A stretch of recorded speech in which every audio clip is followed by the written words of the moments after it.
Aku menikah dengan wanita yang jauh lebih tua dariku. Tak disangka, saat malam pertama, hal yang tak biasa terjadi. Ternyata, matahari sore mulai memudar, meninggalkan jejak-jejak keemasan di antara rak-rak buku tua di toko kecil milik Maya. Toko itu tidak terlalu besar, tapi setiap sudutnya dipenuhi dengan aroma kertas kuno dan kenangan masa lalu. Bagi Maya, tempat ini adalah pelariannya dari dunia luar. Dunia yang seringkali membuatnya merasa kesepian dan tak berarti. Hari itu, seperti biasa, Maya sedang duduk di balik meja kasir, membaca novel klasik sambil menunggu pembeli langka datang. Usianya sudah menginjak 45 tahun, namun dia masih merasa belum cukup dewasa untuk menghadapi kehidupan. Perceraian dengan mantan suaminya 5 tahun lalu telah meninggalkan bekas mendalam dalam hidupnya. Sejak itu, dia memilih menjauh dari hubungan asmara, lebih memilih berkubang dalam rutinitas sepi bersama buku-buku di tokonya. Namun, hari itu berbeda. Langkah kaki ringan terdengar mendekat, menginterupsi ketenangannya. Maya mengangkat kepala dan melihat seorang pemuda muda, mungkin baru awal 20-an, berdiri di depan salah satu rak, memeriksa judul-judul buku dengan ekspresi serius. Dia tampak begitu asing di toko itu, seperti bintang jatuh yang tiba-tiba muncul di malam tanpa bulan. "Apa ada yang bisa kubantu?" tanya Maya, mencoba terdengar ramah meski nada suaranya tetap formal. Pemuda itu menoleh, menyeringai kecil. "Aku sedang mencari sesuatu yang unik," katanya, matanya menyapu rak-rak buku sekali lagi. "Novel klasik mungkin? Sesuatu yang sulit ditemukan di toko modern." Maya tersenyum tipis. Jarang ada orang seusianya yang tertarik pada sastra klasik. "Kamu datang ke tempat yang tepat," ujarnya, bangkit dari kursinya. "Apa kamu punya penulis favorit?" "Ada banyak sih," jawab pemuda itu sambil tertawa kecil. "Tapi aku sangat ingin membaca Madame Bovary. Aku pernah mendengar tentang cerita itu, tapi belum pernah membacanya." Maya mengangguk, kemudian berjalan menuju salah satu rak di sudut toko. Setelah beberapa saat mencari, dia menemukan salinan tua Madame Bovary yang kondisinya masih cukup baik. "Ini dia," katanya, menyerahkan buku itu kepada pemuda tersebut. "Buku ini jarang ditemukan di toko lain karena sudah tidak dicetak ulang." Pemuda itu menerima buku itu dengan mata berbinar. "Wah, ini sempurna," katanya, membalik-balik halaman dengan hati-hati. "Terima kasih banyak. Oh ya, namaku Arif." "Maya," balas wanita itu singkat, ragu-ragu untuk terlalu akrab. Namun, ada sesuatu dalam senyum Arif yang membuatnya merasa nyaman, seperti oase di tengah gurun pasir. Setelah transaksi selesai, Arif tidak langsung pergi. Dia malah duduk di salah satu kursi di sudut toko, membuka buku barunya, dan mulai membaca. Maya mengamati dari kejauhan, heran melihat betapa larutnya pemuda itu dalam cerita. Ada semacam magnetisme dalam cara dia fokus pada kata-kata di halaman, seolah seluruh dunianya terpusat pada momen itu. Beberapa saat kemudian, Arif mendongak dan berkata, "Hei, kalau boleh tahu, apa pendapatmu tentang Emma Bovary?" Maya terkejut, tapi juga merasa tertantang. "Emma adalah contoh sempurna tentang bagaimana impian dan realitas bisa bertabrakan," jawabnya, suaranya lebih lembut daripada biasanya. Dia ingin hidup penuh romansa, tapi akhirnya terperangkap dalam keputusasaan karena tidak bisa menerima kenyataan.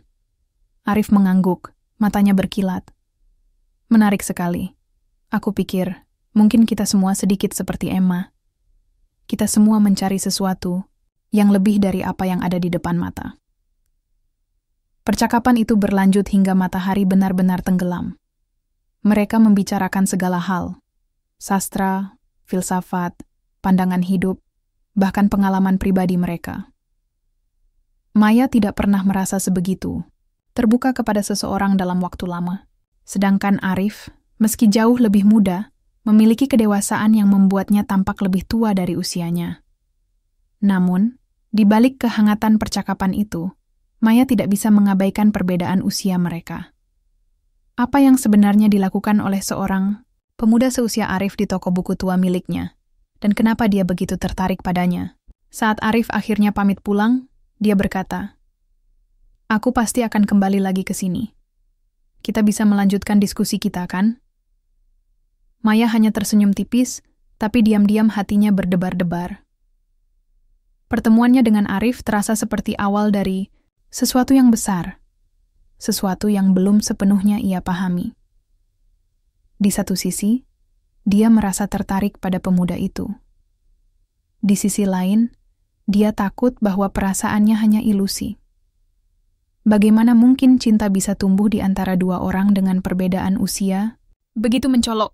Namun satu hal yang Maya yakini adalah bahwa pertemuannya dengan Arif telah mengguncang ketenangannya yang rapuh. Seperti halaman pertama sebuah buku, dia tidak tahu apa yang akan terjadi selanjutnya, tapi dia tidak sabar untuk mengetahuinya. Hari-hari berikutnya setelah pertemuan pertama itu, Arif mulai sering datang ke toko buku milik Maya. Kadang-kadang dia membawa 1-2 buku untuk dibeli, tapi lebih sering hanya duduk di sudut toko, membaca sambil sesekali mengajak Maya berdiskusi tentang sastra atau filsafat. Awalnya, Maya merasa nyaman dengan kehadirannya. Ada semacam kehangatan yang menyelimuti toko tua itu saat mereka berbicara. Namun, semakin sering Arif muncul, semakin besar pula ketegangan yang mulai menyusup ke dalam hati Maya. Apa yang sebenarnya dia inginkan dariku? Gumam Maya suatu sore, saat Arif sedang asik membaca di sudut ruangan. Pertanyaan itu terus menghantui pikirannya. Dia tidak bisa menyangkal bahwa ada daya tarik tertentu dari pemuda itu. Senyumnya yang tulus, caranya mendengarkan dengan penuh perhatian, dan kedewasaan yang jarang dimiliki oleh orang seusianya. Tapi, bagaimana mungkin seorang pemuda seusia, Arif benar-benar tertarik padanya? Apakah ini hanya sekadar kesepian? Ataukah ada motif lain di balik semua ini? Perbedaan usia mereka seperti bayangan hitam yang tak pernah hilang. Setiap kali mereka berbicara, Maya merasa dirinya kembali ke masa lalu. Kegagalannya dalam pernikahan pertama, rasa malunya karena perceraian, dan keraguan akan nilai dirinya sendiri sebagai seorang wanita paruh baya. Bagaimana mungkin dia layak dicintai oleh seseorang yang begitu muda dan penuh potensi? Suatu hari, saat Arif sedang memilih buku di rak, Maya mencoba bertanya dengan nada santai. "Kenapa kamu selalu datang ke sini, Arif? Bukankah ada tempat lain yang lebih menarik bagi seseorang seusiamu?" Arif menoleh, tersenyum lembut. "Aku datang karena aku senang berbicara denganmu," katanya jujur. "Kamu punya cara pandang yang unik tentang dunia, dan aku merasa belajar banyak dari setiap diskusi kita." Jawaban itu membuat Maya merasa hangat sekaligus cemas. Kata-kata Arif terdengar tulus, tapi juga terlalu baik untuk menjadi kenyataan. Apakah mungkin seorang pemuda seperti Arif benar-benar melihatnya sebagai sosok yang inspiratif, bukan hanya sebagai wanita tua yang kesepian? Namun, konflik Maya tidak hanya berasal dari dalam dirinya sendiri. Di luar toko buku, gosip mulai beredar. Seorang pelanggan tetap, Bu Siti, datang suatu pagi dengan ekspresi penasaran di wajahnya. Maya," katanya sambil pura-pura memeriksa buku. "Aku dengar-dengar kalau ada pemuda tampan sering main ke tokomu akhir-akhir ini. Siapa ya?" Maya merasa pipinya memanas. "Oh, itu cuma pelanggan biasa," jawabnya cepat, berusaha terdengar. Acuh tak acuh, Bu Siti tertawa kecil. "Pelanggan biasa? Kurasa jarang ada pemuda seusianya yang mau berkunjung ke toko buku tua seperti ini kalau nggak ada alasan khusus." Setelah Bu Siti pergi, Maya merasa gelisah. Gosip itu pasti sudah menyebar kemana-mana. Bagaimana reaksi teman-temannya jika mereka tahu tentang Arif? Apa mereka akan menganggapnya bodoh karena membiarkan dirinya dekat dengan seorang pemuda yang jelas-jelas terlalu muda untuknya? Konflik internal Maya semakin memuncak ketika dia mulai memperhatikan detail-detail kecil dalam perilaku Arif. Suatu sore saat mereka sedang berbincang, Maya melihat Arif mengecek ponselnya berkali-kali. Wajahnya tampak tegang setelah membaca salah satu pesan. Ketika Maya bertanya, Arif hanya tersenyum tipis dan berkata, "Tidak ada yang penting kok." Namun, sikap itu membuat Maya semakin curiga. Apakah Arif memiliki masalah pribadi yang tidak ingin dia bagi? Ataukah dia sedang berbohong tentang sesuatu? Pertanyaan-pertanyaan itu terus menghantuinya hingga malam harinya, saat Maya duduk sendirian di meja kasir. Dia mencoba meyakinkan diri bahwa Arif adalah orang baik, tapi rasa takut dan ragu terus menggerogoti hatinya. Bagaimana mungkin hubungan mereka bisa bertahan jika dia tidak bisa mempercayainya sepenuhnya? Di tengah kebingungannya, Maya memutuskan untuk menjaga jarak. Dia mulai menghindari pembicaraan panjang dengan Arif, bahkan kadang-kadang pura-pura sibuk ketika dia datang ke toko. Arif tampak bingung dengan perubahan sikap Maya, tapi dia tidak memaksa untuk berbicara. Alih-alih, dia hanya tersenyum lembut dan berkata, "Kalau kamu butuh waktu, aku akan memberimu ruang." Namun meski Maya mencoba menjauh, pikirannya tidak bisa lepas dari Arif. Ada sesuatu dalam tatapan matanya yang membuatnya merasa bersalah, seolah dia telah menyalahkan seseorang yang tidak bersalah atas ketakutan dan keraguannya sendiri. Saat itulah, Maya menyadari bahwa konflik terbesarnya bukan berasal dari Arif, melainkan dari dirinya sendiri. Dia takut bahwa cinta mereka tidak akan diterima oleh dunia. Tapi yang lebih menakutkan lagi adalah kemungkinan bahwa dia tidak cukup berani untuk mencoba. Beberapa minggu setelah Maya memutuskan untuk menjaga jarak, suasana di toko buku menjadi lebih sepi. Bukan hanya karena pelanggan yang datang semakin jarang, tapi juga karena kehadiran Arif yang mulai berkurang. Dia masih datang sesekali, namun tidak seperti dulu ketika dia akan duduk berjam-jam membaca dan berdiskusi dengan Maya. Kini, kunjungannya terasa singkat, hampir formal. Ada sesuatu yang berbeda dalam sikapnya, seolah-olah ada beban yang dia coba sembunyikan. Maya tidak bisa menyangkal bahwa rasa penasarannya semakin besar. Apa yang sedang terjadi pada Arif? Kenapa dia tiba-tiba berubah? Pertanyaan-pertanyaan itu terus menghantui pikirannya, membuatnya sulit berkonsentrasi pada pekerjaan atau apapun yang biasanya dia lakukan untuk mengalihkan perhatian. Suatu sore, saat toko sedang sepi, Maya melihat Arif muncul kembali. Dia tampak sedikit lelah, matanya agak redup dibanding biasanya. Namun, senyumnya tetap sama, ramah, tulus, tetapi kali ini terlihat dipaksakan. "Halo," sapa Arif pelan, suaranya lebih rendah dari biasanya. "Halo," balas Maya, mencoba terdengar santai meski hatinya berdebar-debar. Lama nggak lihat. Arif mengangguk, mengambil tempat di salah satu kursi di sudut toko. Dia membuka buku yang baru saja dibelinya, tapi Maya bisa melihat bahwa pikirannya tidak sepenuhnya fokus. Matanya sering melirik ponselnya, yang tergeletak di atas meja di dekatnya. Saat itulah, sebuah panggilan masuk. Arif langsung meraih ponselnya, wajahnya tampak tegang saat melihat layar. Dia bangkit dari kursinya, berjalan ke sudut toko yang lebih sepi untuk menjawab panggilan tersebut. Meski suaranya pelan, Maya bisa mendengar beberapa kata yang terdengar samar-samar. "Aku sudah bilang, aku butuh waktu, aku tidak bisa sekarang." Setelah percakapan usai, Arif kembali ke kursinya. Tapi Maya bisa melihat bahwa ekspresinya semakin murung. Dia mencoba mengabaikannya, tapi rasa ingin tahunya semakin kuat. Apa yang sedang terjadi? Siapa yang meneleponnya? Beberapa hari kemudian, saat Maya sedang membersihkan meja kasir, dia menemukan sesuatu yang tidak biasa.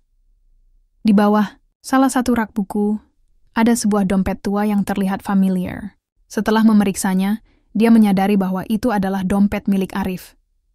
Pasti dia meninggalkannya tanpa sadar saat terakhir kali datang ke toko. Awalnya, Maya berniat untuk langsung mengembalikan dompet itu keesokan harinya. Namun, ketika dia membukanya untuk memastikan identitas pemiliknya, sesuatu menarik perhatiannya. Di dalam dompet itu, selain uang dan kartu-kartu, ada sebuah foto kecil yang sudah agak pudar. Foto itu menunjukkan seorang wanita paruh baya bersama seorang anak, laki-laki kecil. Wanita itu sangat mirip dengan dirinya, bahkan hampir identik. Jantung Maya berdetak lebih cepat. Apa artinya ini? Kenapa Arif memiliki foto seorang wanita yang begitu mirip dengannya? Apakah ini hanya kebetulan, atau ada rahasia yang lebih besar di balik semua ini? Rasa penasaran Maya semakin memuncak. Dia mencoba mencari petunjuk lain di dalam dompet itu, tapi tidak menemukan apa-apa yang bisa memberikan jawaban lebih jelas. Hanya ada satu nama yang tertulis di belakang foto itu. Ibu Ani. Siapa Ibu Ani? dan kenapa wajah wanita itu begitu mirip dengannya. Malam itu, Maya tidak bisa tidur. Pikirannya dipenuhi oleh pertanyaan-pertanyaan yang tak terjawab. Apakah Arif benar-benar tertarik padanya karena kepribadiannya, ataukah ada alasan lain yang lebih dalam? Apakah hubungan mereka selama ini hanya bagian dari rencana yang lebih besar? Keesokan harinya, Maya memutuskan untuk mengembalikan dompet itu kepada Arif secara langsung. Saat bertemu dengannya, dia berusaha terlihat tenang, tapi jantungnya berdebar kencang. "Ini dompetmu," katanya, menyodorkan dompet itu kepadanya. "Kamu meninggalkannya di tokoku." Arif tampak terkejut, kemudian lega. "Oh, terima kasih banyak. Aku bahkan tidak menyadarinya hilang." Maya ragu-ragu sejenak, lalu berkata, "Aku," tanpa sengaja melihat fotonya. "Siapa wanita itu?" Ekspresi Arif berubah. Dia tampak bimbang, seolah mencari cara untuk menjawab pertanyaan itu. Setelah beberapa detik, dia akhirnya berkata, "Itu cerita panjang. Bukan sesuatu yang bisa aku jelaskan begitu saja." Jawaban itu hanya membuat Maya semakin penasaran. Dia ingin menanyakan lebih lanjut, tapi melihat ekspresi Arif yang tampak gelisah, dia memutuskan untuk tidak memaksa. Namun, dalam hati, dia tahu bahwa ada rahasia besar yang belum diungkapkan. Sejak saat itu, Maya tidak bisa menghilangkan rasa curiga dari pikirannya. Apa yang sebenarnya terjadi di masa lalu Arif? Dan bagaimana wanita dalam foto itu terhubung dengan dirinya? Hari-hari berikutnya terasa seperti perjalanan di ujung jurang bagi Maya. Setiap kali dia mencoba melupakan misteri di balik foto itu, bayangan wajah wanita dalam gambar selalu kembali menghantuinya. Rasa penasarannya bercampur dengan ketakutan. Takut bahwa hubungan mereka selama ini hanyalah ilusi, atau lebih buruk lagi, sebuah rencana yang dirancang untuk tujuan tertentu. Namun, keputusan Maya untuk tetap diam dan tidak memaksa Arif menjelaskan, semuanya mulai terasa seperti kesalahan. Dia merasa ada jarak yang semakin lebar di antara mereka, seolah-olah rahasia itu menjadi dinding tak kasat mata yang sulit ditembus. Suatu sore, saat toko buku sedang sepi, Arif datang lagi. Kali ini, dia tampak lebih serius daripada biasanya. Wajahnya penuh dengan kebimbangan, seolah dia sedang mempertimbangkan sesuatu yang besar. Maya mencoba menyembunyikan rasa tegangnya, tapi matanya tidak bisa lepas dari ekspresi Arif. "Aku harus bicara padamu," kata Arif akhirnya. Suaranya pelan namun tegas. "Ada sesuatu yang sudah lama ingin aku ceritakan, tapi aku takut kamu akan salah paham." Maya menelan ludah. Jantungnya berdegup kencang. "Apa itu?" tanyanya, mencoba terdengar tenang, meski pikirannya dipenuhi oleh berbagai kemungkinan buruk. Arif mengambil napas panjang, lalu mulai berbicara. "Wanita dalam foto itu adalah Ibu Ani. Dia adalah ibu angkatku. Aku diadopsi olehnya saat masih kecil, setelah kedua orang tuaku meninggal dalam kecelakaan. Tapi sebelum aku tinggal bersamanya, dia sering bercerita tentang seorang teman dekatnya, seorang wanita yang sangat ia hormati dan kagumi, namanya Maya." Jantung Maya terasa seperti berhenti sesaat. "Apa? Kamu kenal aku sejak dulu?" Arif menggeleng pelan. "Tidak persis seperti itu. Aku tidak pernah bertemu denganmu sebelum kita bertemu di tokomu. Tapi Ibu Ani sering bercerita tentangmu, tentang bagaimana kamu adalah seorang wanita yang kuat, bijaksana, dan penuh inspirasi. Baginya, kamu adalah contoh sempurna dari seseorang yang bisa menghadapi hidup dengan kepala tegak, meski banyak tantangan yang datang." Maya terdiam, pikirannya berkecamuk. Kenapa mendiang ibu angkat Arif begitu mengenalnya? Dan kenapa Arif membawa-bawa cerita ini sekarang? "Aku tahu ini terdengar aneh," lanjut Arif. Suaranya semakin rendah.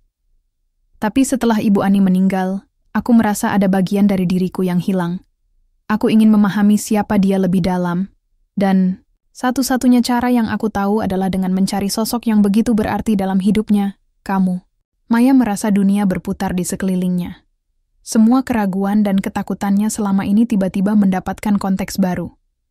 Arif bukan datang kepadanya karena motif materialistis atau permainan pikiran. Dia datang karena rasa ingin tahu yang mendalam untuk memahami warisan emosional dari ibu angkatnya. Namun, cerita itu belum berakhir. Setelah beberapa saat terdiam, Arif melanjutkan, "Ada satu hal lagi yang belum aku ceritakan." Dia mengeluarkan secarik kertas tua dari saku jaketnya. "Ini adalah surat wasiat dari Ibu Ani. Dia meninggalkan sesuatu untukku dengan satu syarat." Maya menerima kertas itu dengan tangan gemetar. Saat dia membacanya, matanya melebar. Dalam surat itu, Ibu Ani menulis bahwa dia meninggalkan sebagian besar hartanya kepada Arif dengan syarat dia harus menikah dengan seseorang yang benar-benar pantas. Dan nama Maya disebutkan secara spesifik sebagai contoh ideal pasangan hidup. Seketika, Maya merasa seperti tersambar petir. Apakah ini alasan Arif mendekatinya? Apakah semua interaksi mereka selama ini hanya bagian dari rencana untuk mendapatkan warisan? Melihat ekspresi Maya yang berubah drastis, Arif segera berkata, "Bukan seperti itu, Maya. Aku tidak tahu tentang surat ini sampai beberapa bulan lalu. Dan awalnya, aku memang penasaran tentangmu karena cerita-cerita Ibu Ani. Tapi setelah kita bertemu, aku benar-benar jatuh cinta padamu.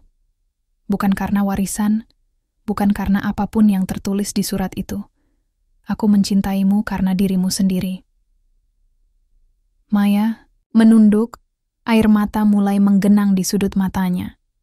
Dia tidak tahu apakah harus percaya atau tidak. Semua yang dikatakan Arif terdengar tulus, tapi beban masa lalu dan rasa takutnya terlalu besar untuk diabaikan begitu saja. "Aku butuh waktu," katanya akhirnya, suaranya bergetar. Aku tidak tahu harus berpikir apa." Arif mengangguk, wajahnya penuh pengertian. "Aku mengerti. Aku tidak akan memaksa apapun darimu. Yang penting bagiku adalah kamu tahu kebenarannya." Setelah Arif pergi, Maya duduk sendirian di tengah toko buku yang sunyi. Di tangannya, surat wasiat itu masih tergeletak, seolah mengejek ketidakpastiannya. Dia merasa bingung, marah, tapi juga terharu. Apakah ini benar-benar cinta? Ataukah hanya ilusi yang dibungkus oleh kebetulan dan warisan? Namun, satu hal yang Maya yakini adalah bahwa dia tidak bisa membuat keputusan apapun tanpa memahami perasaannya sendiri terlebih dahulu. Mungkin, inilah saatnya dia belajar untuk melepaskan ketakutan dan prasangka, serta memberi dirinya kesempatan untuk mencintai tanpa syarat. Minggu-minggu berikutnya menjadi ujian terbesar bagi Maya.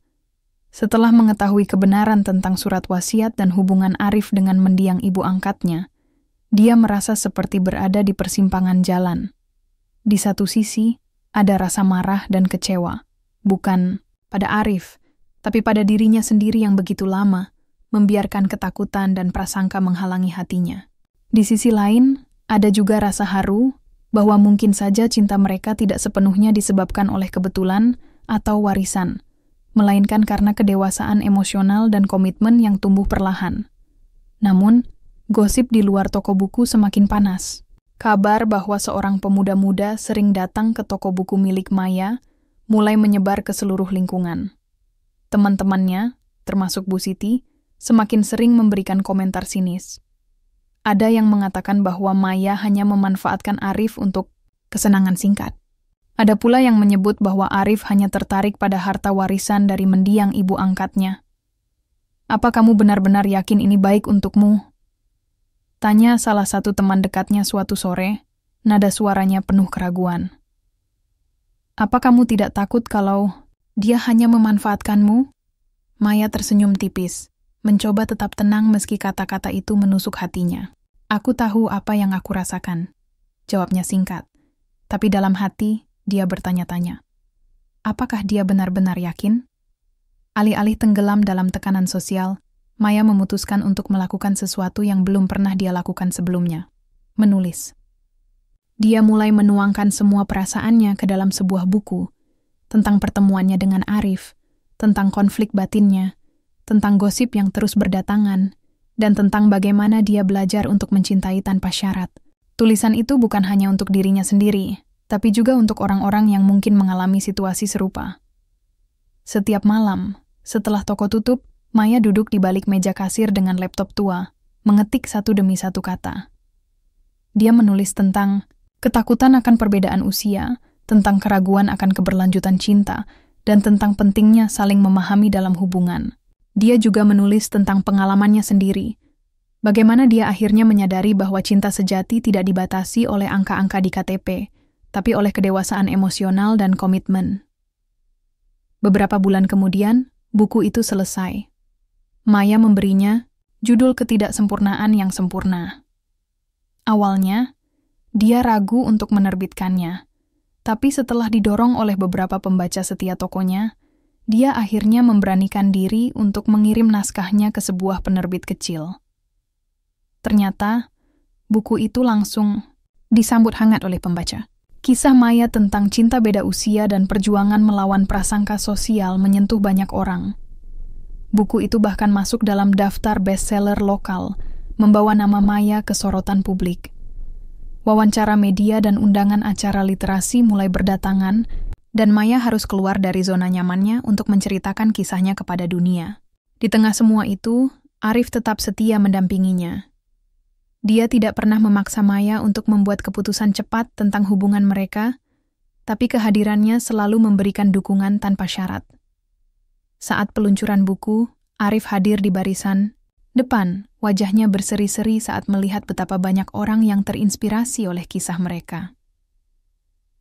Saat sesi tanya-jawab di acara peluncuran, seorang wartawan bertanya, "Apa yang membuat Anda akhirnya yakin bahwa cinta Anda dengan Arif adalah cinta sejati?"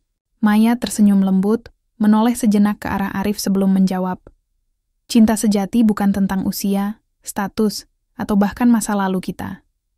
Cinta sejati adalah tentang bagaimana kita bisa saling memahami, mendukung, dan tumbuh bersama, meskipun ada tantangan." Dan Arif, dia telah membuktikan bahwa dia adalah orang yang mau berjuang untuk cinta itu. Arif tersenyum, matanya berkaca-kaca. Dia tahu bahwa perjalanan mereka tidak mudah, tapi dia juga tahu bahwa mereka telah melewati semua rintangan dengan saling percaya. Akhirnya, beberapa minggu setelah peluncuran buku, Maya memutuskan untuk memberikan jawaban yang sudah lama ditunggu-tunggu oleh Arif. Suatu sore, saat matahari mulai tenggelam, dia mengundang Arif ke toko buku. Di sana, di antara rak-rak buku yang penuh kenangan, Maya mengambil napas panjang sebelum berkata, "Aku siap. Aku siap untuk membangun masa depan bersamamu." Arif tidak bisa menahan air matanya. Dia memeluk Maya erat, merasa lega bahwa semua perjuangan mereka akhirnya membuahkan hasil. Beberapa bulan kemudian, mereka menikah dalam sebuah upacara sederhana di tepi pantai. Hanya dihadiri oleh keluarga dan teman-teman terdekat. Pernikahan itu menjadi simbol kemenangan atas semua keraguan, gosip, dan prasangka. Mereka membuktikan bahwa cinta sejati bisa melampaui batas usia, waktu, dan bahkan keadaan. Setelah pernikahan, Maya dan Arif memutuskan untuk meninggalkan rutinitas mereka yang lama. Mereka menjual toko buku, menggunakan uangnya untuk melakukan perjalanan keliling dunia. Bagi mereka, ini adalah cara untuk memulai babak baru dalam hidup, babak yang penuh petualangan, cinta, dan kebebasan. Di setiap tempat yang mereka kunjungi, mereka selalu membawa satu hal, salinan buku Ketidaksempurnaan yang Sempurna. Buku itu menjadi simbol perjalanan mereka, perjalanan yang dimulai dari rasa takut dan keraguan, tapi berakhir dengan cinta yang sejati dan abadi.